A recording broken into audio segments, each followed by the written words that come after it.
దినోత్సవం సందర్భంగా జంగారెడ్డిగూడెం గవర్నమెంట్ హాస్పిటల్లో పీవీఎస్ ఫౌండేషన్ ఆధ్వర్యంలో బ్లడ్ క్యాంప్ నిర్వహించారు. ఈ కార్యక్రమంలో హాస్పిటల్ స్టాఫ్ చేతుల మీదుగా ఫౌండేషన్ చైర్మన్ పాలడుగుల వెంకట సురేష్ కు చిరు సన్మానం చేశారు. అనంతరం బ్లడ్ క్యాంప్ నిర్వహించారు. ఈ కార్యక్రమంలో 17 మంది రక్తదాతలు రక్తదానం చేశారు. Hospital superintendent doctor Baby Kamala, RMO Rambabu, nursing superintendent Samrajyam, hospital head nurse Padmavati, Veeramani, Kamala Kumari, Vijayalakshmi, blood bank staff Y Mukhamma, M Srinivas Kumar, K Akkamma, A Nageswara Rao రక్తదాతలు తదితరులు పాల్గొన్నారు. జంగారెడ్డిగూడెం పట్టణంలోనే కాకుండా సుదీర్ఘ ప్రాంతాల్లో ఉండే రోగులకు సైతం రక్తదానం చేయడంలో ప్రముఖ పాత్ర పోషిస్తున్న పీవీఎస్ మొబైల్స్ అధినేత పాలడుగుల సురేష్ సేవలను పలువురు కొనియాడారు. ఈ సందర్భంగా సురేష్ మాట్లాడుతూ సకాలంలో రక్తదానం చేయడం అంటే ప్రాణదానం చేయడమేనని వెల్లడించారు.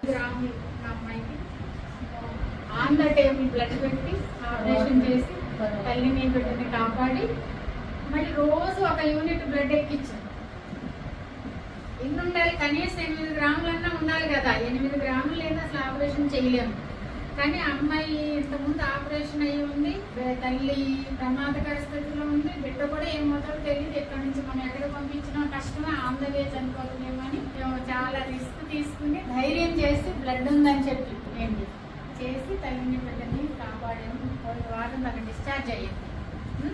రోజు అంటే ఆపరేషన్ అయిన రోజు ఒక బ్లడ్, మళ్ళీ తెల్లారి ఒక బ్లడ్, రోజు మొత్తాన్ని 5 యూనిట్లు బ్లడ్ ఎక్కించాం. అలా చాలా నీడు ఉన్న వాళ్ళకి ఉపయోగపడుతుంది. అదొక కుటుంబం ప్రాణాలు కాపాడడం వాళ్ళ కుటుంబం మొత్తానికి తల్లి కదా.